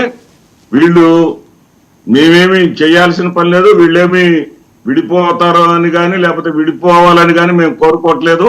వీళ్ళు కలిసి ఉన్నా సరే ప్రజల్లో వచ్చినటువంటి మార్పు ఇప్పుడు ఇందాకే చూశాం సార్, నేను ఇందాకే చూశాను బొత్స సత్యనారాయణ గారు అడిగిన ప్రశ్నకి సమాధానం చెప్పలేక, ఎవరు ఆయన పౌర సరఫరాల శాఖ మంత్రి నాదెండ్ల గారు, అయ్యా 2 సిలిండర్లు వస్తాయి, మీరు ఇస్తున్నారా లేదా, అమౌంట్ ఇచ్చారా లేదా అనే దానికి సమాధానం చెప్పలేక నాదెండ్ల గారు 34 కోట్లు విడుదల చేశాడు, 1217 కోట్లు ఒక సిలిండర్ కే రావాలి. ఆయన ఏమంటాడు, 2వ సిలిండర్ మాట ఎత్తట్లా, ఏది ఏప్రిల్ 1వ తేదీ నాటికి 1 సిలిండర్ కి మాత్రమే మేము ఇచ్చామని చెప్పేసి నిజాన్ని ఒప్పుకుంటున్నాడు. ఆయన ఒకటి చెప్తాడు, చంద్రబాబు నాయుడు గారు ఒకటి చెప్తారు. అసలు పొంతనలేని మంత్రులకి ఏమన్నా అవగాహన ఉందా? ఆవిడ అనిత గారు చేసి దమ్ము ధైర్యం గురించి మాట్లాడింది. బొత్స సత్యనారాయణ గారు అడిగారు, అమ్మ దమ్ము ధైర్యం ప్రదర్శించడానికి ఇక్కడికి వచ్చింది మంత్రి ఉండి దమ్ము ధైర్యం ఏంటంటే ఎమ్మటే క్షమాపణ చెప్పి ఉపసంహరించుకుంది మాట్లావిడ. అంటే వీళ్ళకి ఏం చేస్తున్నారో అర్థం కావట్లేదు సార్.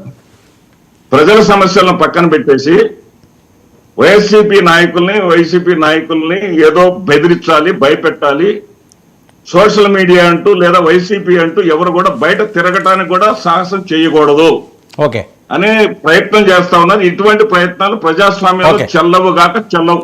ఓకే ప్రసాద్ గారు ఒక్క అవకాశం ఏంటి సార్, చిన్న అవకాశం మాట్లాడండి. ఫస్ట్ సార్ శ్రీనివాస్ రెడ్డి గారు మీద డైరెక్ట్ గా ఒక క్వశ్చన్ అడగాలనుకుంటున్నాను సార్. అసలు మీ బాధ ఏంటి సార్, ఎవరి మీద కేసులు పెట్టి వేధిస్తున్నారని? మీరు వర్మ గారికి నోటీసులు ఇచ్చిన దానికి బాధపడుతున్నారా, బోరుగడ్డ అనిల్ని అరెస్ట్ చేసిన దానికి బాధపడుతున్నారా, వర్రా లాంటి వాళ్ళని అరెస్ట్ చేసిన దానికి బాధపడుతున్నారా? అసలు స్ట్రైట్ క్వశ్చన్, మీ బాధ ఏంటో చెప్పండి సార్. నాకు మా బాధ ఏంటంటే ఈ ముగ్గురు పేర్లు చెప్పా కదా నేను, వీళ్ళలో ఏ ఒక్కరైనా మీ పౌర మర్యాదలు కాపాడే వాళ్ళు ఎవరైనా ఉన్నారా? ఒక్కరన్నా ఉన్నారా? ఎందుకు వీళ్ళని మీరు మోస్తున్నారు? మీరు అడిగారు కదా ప్రసాద్ గారు, ఒక్క నిమిషం ఆయన కంపెనీ ఆయన మాట్లాడారు, మీరే అడిగారు, మీరు ప్రశ్న అన్నారా, ఆయన సమాధానం చెప్పండి. చెప్పండి సమాధానం చెప్పనండి. ఇప్పుడు బోరుగడ్డ లేకపోతే వర్మ గారికి ఆయన ఎట్లా కాపాడుకోవాలో బ్రహ్మాండంగా తెలుసు.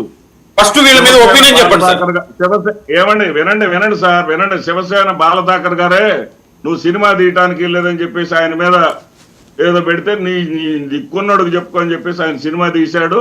ఆ సినిమా కూడా నడిచింది. ఆయన ఎవరేమీ చేయలేరు. మీ ప్రభుత్వం కూడా అప్రజాస్వామికంగా ఆయన ఏమీ చేయలేదు. సరే, ఆయన పెట్టిన పోస్టులో తప్పులుంటే మాత్రం చర్యలు తీసుకోమని మేము చెప్తాము, చర్యలు తీసుకోవద్దని మేము అంటలా. కానీ వైసీపీ వాళ్ళ తెలుగుదేశం వాళ్ళ అని చూడవద్దు. అలా చూసిన వాళ్ళు మీకు ఏమైనా అనిపించిందా సార్, చూసినట్టు ఉండవద్దు. ఓకే మేము ఆధారాలతో మీరు స్ట్రైట్ గా జవాబు చెప్పడం లేదు. మళ్ళీ ఏమన్నా అంటే మీరు చెప్పే వరకు ఆగండి అంటారు. నేను ఒకటే అడుగుతున్నా, ఈ ముగ్గురులో గానీ జరుగుతున్న అరెస్టుల మీద మీరు ఏదైనా ఒకళ్ళతో పుచ్చుకునేదానికి మీకు ఏదైనా ఉందా? అవునండి, ప్రసాద్ గారు తప్పులు చేసిన వాళ్ళు ఎవరి మీద చర్యలు తీసుకోండి, తనా పరా భేదం లేకుండా అన్నదండి ఆయన పాయింట్. సింపుల్ గా వాళ్ళకి ఎక్కడ వస్తా ఉంది, వాళ్ళ సమస్య ఎక్కడ వస్తా ఉంది? రోజా గారు ఆవేదన కారణం ఏం చెప్పండి నాకు. వీళ్ళందరికీ చేయొద్దంటారా? వీళ్ళందరికి సన్మానాలు చేయమంటారా? ఏం చేయమంటారు? తప్పు చేసిన వాళ్ళు ఎవరినైనా చేసుకోండి. కిరణ్ గారు చెప్పినట్టు సోషల్ మీడియా మీద ఒక ప్రక్షాళన జరుగుతా ఉంది.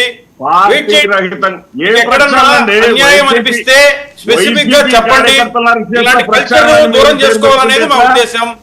ఎందుకంటే ఇది ఎక్కడికైనా సరే ఇది ఒక క్యాన్సర్ లాగా పాకిపోతా ఉంది. మీ వాళ్ళు కావచ్చు, మా వాళ్ళు కావచ్చు, ఇలాంటి విధానాలు వద్దు. ఎవరికైనా కుటుంబాలు ఉంటాయి, ఎవరికైనా తమ్ముళ్ళు, చెల్లెళ్ళు, అక్కలు అందరూ ఉంటారు, ఫ్యామిలీస్ ఉంటాయి. ఇలాంటి కల్చర్ మారేదానికి ఇది ఒక అవకాశం. ముందుకు రండి. ఏర్పాటు చేసుకుందాం.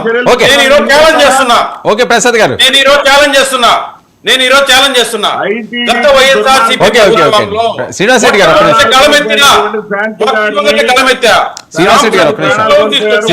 ఒక్క నిమిషం. శ్రీనివాస్ రెడ్డి గారు వెయిట్ అండి. శ్రీనివాస్ రెడ్డి గారు ఒక్క నిమిషం. మీకు ఎవరికన్నా ఉంటే చెప్పండి. నేను గత 5 సంవత్సరాల్లో ఎంతో నిర్మాణాత్మకంగా ప్రభుత్వాన్ని విమర్శిస్తూ వచ్చా. మొట్టమొదటిగా విప్పా. సాంస్కృతికంగా ఎన్నో పాటలు పాడినా, ఎన్నో ఆటలు ఆడినా.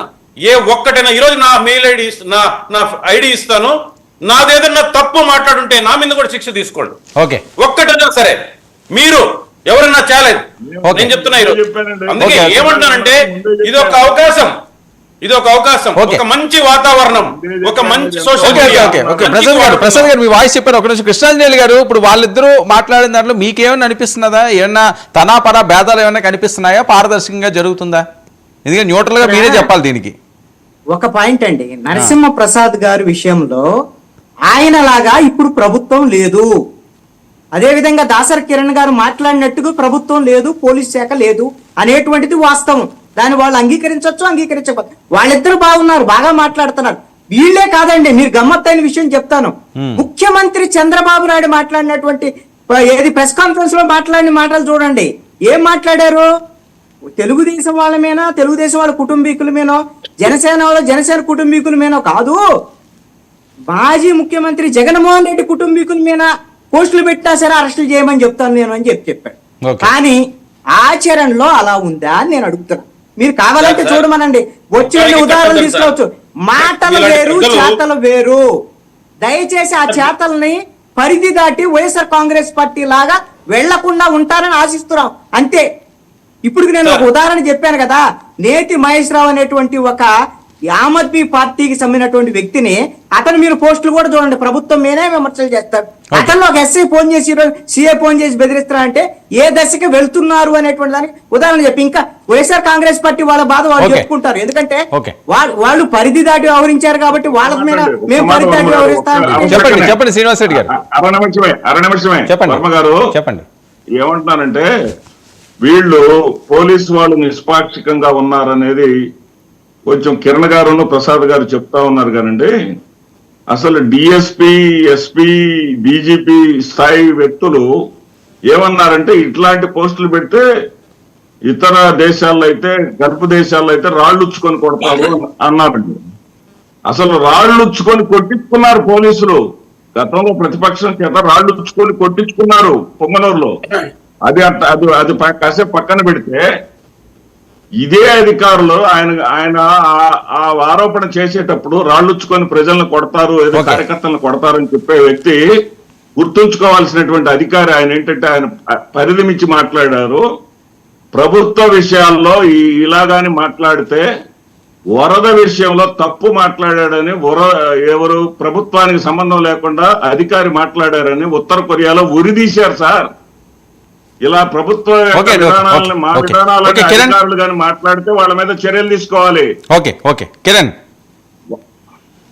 సార్, ఒకటి ముందుగా మేము బాగా మాట్లాడతాం, బూతులు మాట్లాడకుండా మాట్లాడతాం అని మమ్మల్ని మెచ్చుకున్నందుకు శ్రీనివాస్ రెడ్డి గారికి ధన్యవాదాలు.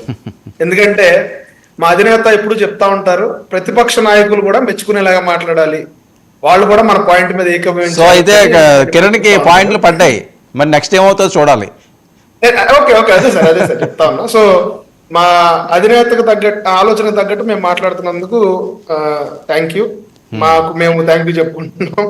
అదేవిధంగా ఇంకొక పాయింట్ నేను గుర్తు చేయాలనుకుంటా ఉన్నా, ఇక్కడ డిబేట్ లో సంస్కృతిని చెడగొట్టింది వైఎస్ఆర్ సిపిలో ఉన్న కొంతమంది ప్రతినిధులు. సో వాళ్ళు ఇష్టం వచ్చినట్టు బూతులు మాట్లాడి, ఇష్టం వచ్చినట్టు డీవియేట్ చేసి మాట్లాడి, వాళ్ళు చర్చని పక్కదారి పట్టించే ఒక ట్రెండ్ని తీసుకొచ్చారు కాబట్టి ఆ చర్చలు అట్లా వెళ్ళిపోయినాయి సార్. కానీ డిబేట్ అనేది డిబేట్ లాగా జరిగితే చాలా బాగుంటుంది.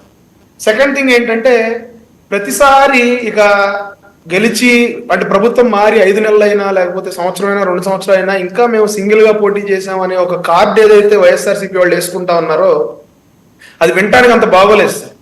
ఎందుకంటే democracy, it's a beauty of democracy, అందరూ కలిసి పోటీ చేయటం లేకపోతే పొత్తులు పెట్టుకోవటం అనేది. ఇప్పుడు సింగిల్ గా పోటీ చేసినంత మాత్రాన మీకేం మేకతోలు కప్పి మెడలేం వేయరు. సో ఇక్కడ మెజారిటీ ఓట్లు ఎవరికి పడితే వాళ్ళు గెలుస్తారు, వాళ్ళు ప్రజలు పరిపాలిస్తారు. ఇక్కడ మేము కుస్తీ పోటీలు కాదు కదా పెట్టుకునేది, నువ్వు సింగిల్ గా వచ్చి కొట్టు, నీకు దమ్ముంటే నువ్వు ఇద్దరు కలిసి కొట్టడం ఏంట్రా అనేది కాదు కదా. సో ప్రజాస్వామ్యంలో పొత్తులు అనేవి సర్వసాధారణం. సో ప్రతిసారి మేము సింగిల్ గా పోటీ చేసాం, మళ్ళీ మీరు సింగిల్ గా రండి దమ్ముంటే చూసుకుందాం అనే మాటలు పద్దాక మాట్లాడొద్దని అయితే నేను చెప్తా ఉన్నాను. ఇంకోటి, పోలీసులు నిష్పక్షపాతంగా వ్యవహరిస్తున్నారని చెప్పి మేము అనలేదు. ఇంకా కొంతమంది పోలీస్ వ్యవస్థలో ప్రక్షాళన చేయాల్సిన అవసరం ఉంది. నిష్పక్షపాతంగా వ్యవహరించినట్లయితే బోరగడ్డ అనిల్ అనే వ్యక్తికి రాజమర్యాదలు తీరు కదండి. అలాగే ఒక ఐపీఎస్ స్థాయి వ్యక్తి ముంబై దాకా ప్రయాణించి ఒక మహిళని ఆంధ్రప్రదేశ్కి తీసుకొచ్చే పరిస్థితి నేనైతే ఎప్పుడు వెళ్ళలేదు, ఎప్పుడు చూడలేదు. మరి శ్రీనివాసరెడ్డి గారు లాంటి వాళ్ళు ఎవరన్నా ఎప్పుడన్నా చూస్తున్నారేమో నాకు తెలియదు. అంటే ఒక ఐపీఎస్ స్థాయి వ్యక్తి ముంబై దాకా వెళ్ళి తీసుకురావడం అనేది మరి అది ఏ టైప్ ఆఫ్ పోలీసింగో నాకు తెలియదు. అయితే 31,000 పైచీలకు మహిళలు మిస్ అయ్యారని చెప్పి పవన్ కళ్యాణ్ గారు చెప్పారు. అసలు ఎవరో మిస్ అవ్వలేదంట, అన్ని కేసులు లేవు అని చెప్పి చెప్తా ఉన్నారు శ్రీనివాసరెడ్డి గారు. ఈ సందర్భంగా నేను ఒకటి గుర్తు చేస్తా ఉన్నా, గత ప్రభుత్వం వైఎస్ఆర్సీపీ ప్రభుత్వం ఉన్నప్పుడు కేంద్ర మంత్రి minister of state home affairs Ajay Mishra గారు ఆయన పార్లమెంట్ లో ప్రస్తావించారు సార్, 31,000 మంది పైచీలకు ఆంధ్ర నుంచి మిస్ అయ్యారు అని. కానీ అన్ని కంప్లైంట్లు రిజిస్టర్ అవ్వలేదంటే దానికి రకరకాల కారణాలు ఉండొచ్చండి. అక్కడ ఇంటెలిజెన్స్ వ్యవస్థ చెప్పింది పవన్ కళ్యాణ్ గారికి. పవన్ కళ్యాణ్ గారు ప్రయాణిస్తున్నప్పుడు ఒక ఫ్లైట్ లో ఒక ఇంటెలిజెన్స్ ఆఫీసర్ ఎంతమంది మిస్ అయ్యారని చెప్పారు. అదే విషయాన్ని అజయ్ మిశ్రా గారు పార్లమెంట్ లో ధృవీకరించారు. అయితే అన్ని కేసులు మిస్ అవ్వడానికి గల కారణాలు కూడా మనం చాలా సార్లు మాట్లాడుకున్నాం. అంటే కేసులు ఫైల్ అవ్వకుండా మిస్సింగ్ ఎలా కన్ఫర్మ్ చేస్తారండి? అదే సార్ నేను చెప్తా ఉన్నా సార్, ఇప్పుడు కేసు ఫైల్ అయితేనే వాళ్ళ ట్రాక్ అవుతుంది సార్. కేసు ఫైల్ అవ్వకుండా ఉండే చాలా పరిస్థితులు ఉన్నాయి సార్. ఆ రోజున డేటా చోరీ జరిగింది, పర్సనల్ డేటా, ఎవరైతే ప్రజల పర్సనల్ డేటా వీళ్ళని వాలంటీర్స్ పెట్టుకుని కలెక్ట్ చేయించారో ఆ డేటా మిస్యూజ్ అయింది, ఆ డేటా బయటకు వెళ్ళిపోయింది. ఒంటరి మహిళలు మిస్ అయిపోతా ఉన్నారు, ఒంటరి మహిళలు మిస్ అవుతున్నారు సార్. వాళ్ళ గురించి ఎవరు కంప్లైంట్ చేస్తారు సార్? సరే ఓకే అండి, వాళ్ళు ఉన్నప్పుడు ఏమీ చేయలేదు, మీకు ఒక అవకాశం వచ్చింది చేసేయండి. నేను చెప్తా ఉన్నా, నేను అదే సార్ చెప్తా ఉన్నా. ఇప్పుడు ఒంటరి మహిళలు మిస్ అయిపోయారు, తల్లిదండ్రులు లేని ఆడపిల్లలు మిస్ అయిపోయారు, వాళ్ళందరినీ ఎట్లా ట్రేస్ చేస్తారు సార్? ఎవరు కంప్లైంట్ చేస్తారు వాళ్ళ గురించి? ఈ రోజున ఒక మనిషి మిస్ అయితే ఒక పీరియడ్ ఉంటుంది సార్. నేను ఒక ఆఫీసర్ తో మాట్లాడితే చెప్పారు నాతో, ఒక పీరియడ్ ఉంటుంది, అంటే 36 అవర్స్ 48 అవర్స్. ఈ లోపు కనుక మీరు వాళ్ళని ట్రేస్ చేయకపోతే ఇక ఎప్పటికీ ట్రేస్ చేయలేరంట. వాళ్ళని విమెన్ ట్రాఫికింగో లేకపోతే హ్యూమన్ ట్రాఫికింగో చేసి ఎక్కడికో పంపించేస్తారు. It is highly impossible to trace them. కానీ జగన్మోహన్ రెడ్డి గారు ఎప్పుడూ కూడా ఆయన ఈ విషయం మీద ఎప్పుడూ ఒక సమీక్ష చేసిన పరిస్థితి లేదు. ఆయన లా అండ్ ఆర్డర్ ఆయన అండర్లో ఉంది, ఆయన ఎప్పుడు కూడా సమీక్ష చేసిన పరిస్థితి లేదు. ఇంతమంది మిస్ అయ్యారని చెప్పి వాళ్ళు ఒప్పుకున్న పరిస్థితి లేదు. ఏమన్నా ఇప్పుడు ఏమంటారంటే కేసులు లేవు కాబట్టి అంతమంది మిస్ అవ్వలేదు. ఒకవేళ నిజంగా అంతమంది మిస్ అయ్యి ఉంటే మీరు అంతమందిని తీసుకొచ్చారు. ఓకే ఏంటి మండల్లో బొత్స గారి ప్రశ్నకి మీ పౌర సరఫరాల శాఖ మంత్రి నీళ్ళు నవ్వులేరట సార్. నేను మొన్న కూడా చెప్పాను, బొత్స గారు అడిగిన క్వశ్చన్ ఎవరికి అర్థమై ఉండదు. మరి నీళ్ళ వాళ్ళక ఈ రోజున అంటే జోక్స్ పార్ట్ నేనేం చెప్తా ఉన్నానంటే, ఒక మేనిఫెస్టో అనేది మనం ప్రజలకు మేము అధికారంలోకి వస్తే నెక్స్ట్ 5 years మేము ఇది మీకోసం మేము ఇంప్లిమెంట్ చేస్తాము అని చెప్పి ఒక డాక్యుమెంట్. సో ఈ రోజున జగన్మోహన్ రెడ్డి గారు 10 లక్షల కోట్ల పైచీలకు అప్పులు చేసేసి అధ్వాన్నంగా ఉన్న ఆర్థిక వ్యవస్థని గాడిలో పెట్టుకోవాలి, మనం ఆర్థిక ఒక్క నిమిషం సార్. చెప్పారు సార్, 6,46,000 కోట్లని, మీరు మళ్ళీ 10 లక్షలని కొత్తగా మీరు- ఓకే ఇప్పుడు ఆ లెక్కల్లోకి వెళ్తే ఇప్పుడు పంచాయతీ తేలదు. లెక్కలు ఉన్నాయి సార్, లెక్కలు ఉన్నాయి, నేను చెప్తాను. ఓకే. అంటే మీరు లెక్కలు ఏముంది? పత్రికలో రాసిన లెక్కలు కాదు, అసెంబ్లీలో చెప్పిన ఓకే. లెక్కలు. ఓకే అసెంబ్లీలో చెప్పిన లెక్కలే సార్. ఓకే కిరణ్ ఒక్క నిమిషం మీరు మాట్లాడిన దానికి ఏదో కృష్ణాంజలి గారు ఏంటి అన్న ప్రశ్న అడుగుతారా? ఆ ప్రశ్న కాదు, ఇక్కడ నేను కిరణ్ గారికి ఒక మాట చెప్పదలుచుకున్నాను. ఆయన మాట్లాడిన దానికి ఏమో కౌంటర్ కాదు, ఇంకోటి కాదు. ఎప్పుడైనా సరే మహిళలకైనా ఆ విధంగా తప్పిపోయినప్పుడు ఉమెన్ ట్రాఫికింగ్ జరిగితే లేకపోతే రెడ్ లైట్ ఏరియాకి వెళ్తే ఇక రారు అనేటువంటిది కరెక్ట్ కాదు అనేటువంటిది నేను కొన్ని ఉదాహరణలు చెప్తా, సింపుల్ గా ఒక 6 నిమిషంలోనే చెప్తా. భివండి, అదే విధంగా ముంబై రెడ్ లైట్ ఏరియాలు, ఢిల్లీకి సంబంధించినటువంటి రెడ్ లైట్ ఏరియాల్లో ఉన్నటువంటి వాళ్ళు, మొత్తం భారతదేశంలో ఉండేటువంటి రెడ్ లైట్ ఏరియాల్లో 25% తెలుగు మాట్లాడే వాళ్ళు ఉన్నారు. ఇది దౌర్భాగ్యమైనటువంటి పరిస్థితి. అలాంటి రెడ్ లైట్ ఏరియాల్లో ఉన్నటువంటి వాళ్ళను కూడా ఆంధ్రప్రదేశ్ సంబంధించినటువంటి సిఐడిలో ఉన్నటువంటి ఉమెన్ ప్రొటెక్షన్ సెల్ అక్కడికి వెళ్ళి ఎవరైతే అక్కడ ఉన్నటువంటి వాళ్ళు ఉన్నారో వాళ్ళ మొత్తాన్ని కూడా రెస్క్యూ చేసి తిరిగి తీసుకొచ్చినటువంటి సందర్భాలు చాలా ఉన్నాయి. అలాంటి వాటిల్లో, అలాంటి రెస్క్యూ ఆపరేషన్స్ అనేటువంటి దాంట్లో నేను నేరుగా సిఐడి వాళ్ళతో ఉన్నటువంటి దాంట్లో ఉన్నాను. కాబట్టి పవన్ కళ్యాణ్ గారికి ఇప్పుడు పవర్ వచ్చింది కాబట్టి దయచేసి దాని మీద దృష్టి సారించి సిఐడి ఉమెన్ ప్రొటెక్షన్ సెల్ చాలా పటిష్టమైంది ఉందండి. ఎక్కడెక్కడ భారతదేశ వ్యాప్తంగా రెడ్ లైట్ ఏరియాలో ఉన్నారో తెలుగు వాళ్ళు ఉన్నారో మహిళల్ని ఎంతమంది తప్పిపోయారు ఏంటి కాదండి, వాళ్ళని తీసుకొచ్చేటువంటి ప్రయత్నం చేస్తే పవన్ కళ్యాణ్ గారికి మంచి పేరు వస్తుంది. నేను ఆయన తీసుకురాలేదు, ఇంకోటి ఫెయిల్ అయ్యారు, ఇలాంటి వైఎస్ఆర్ కాంగ్రెస్ పార్టీ ఆరోపణల గురించి నేను చెప్పడం లేదండి. ఒక అవకాశం వచ్చింది కాబట్టి మహిళల్ని కాపాడేటువంటి ప్రయత్నం పవన్ కళ్యాణ్ మొన్న బహిరంగ సభలో చెప్పింది ఇదేనండి. మీరు అందరూ కూడా డైవర్ట్ అయిపోయి తెలుగుదేశం వాళ్ళు వేరే వైపు తీసుకెళ్లారు. కానీ ఆయన చెప్పింది ఏంటంటే మహిళలకు సంబంధించినటువంటి రక్షణ విషయంలో